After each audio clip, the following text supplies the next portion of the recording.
Feel pretty good.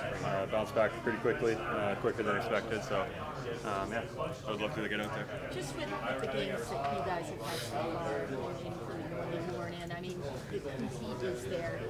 The games, do they feel tighter? Yeah. They certainly look tighter. Yeah, absolutely. And I still think there's lots to improve on, lots to fix. One thing that I think is we can take pride in is our effort and our compete and those areas that are within our control. There's still areas that we make mistakes out of habits that we've created over the couple of years that we've kind of let that slide, and we clean those areas up and we'll be feeling a lot better about even the results, because process matters.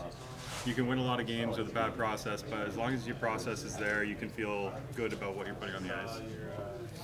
What has the communication been like on the bench this year? Like, who's kind of stepped up as more vocal guys? I know Patty did a lot of that last year, so without him. Yeah, I mean, Nick, obviously. I try to myself. Bert is being very vocal. I don't know that we need a big overpowering voice right now. I think it's a lot of just little support. Hey, I saw this. Next time try this. Like, it's very in the moment, quick.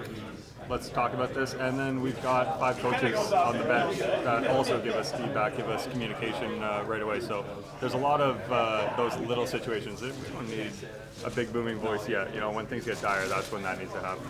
Do you feel like in your time in the league it's changed at all? Like, just the generational turnover, that it's less boisterous and more like calm conversation nowadays? Or? Yeah, definitely. My first year or two is definitely a little bit more aggressive and a little bit more tumultuous on the bench, but you know, you got to adapt with the times and how guys respond, and not only the times, it's who do you have in your room, who do you have on your bench, and how do they respond? What are you going to get the most out of the guy, and how do you push them? Some guys need to get yelled at, some guys need to be pushed. Those are the guys that we still can lean on. We can get in their face. If Nick gets in my face, I want him to. Like, that's how I respond. I don't want somebody to coddle me and be like, hey, you can do this a little better. Yell at me. Let me know, because I'm my worst critic and I'm yelling at myself inside. So if you want to yell at me, give it to me. So there's reading how guys respond that matters.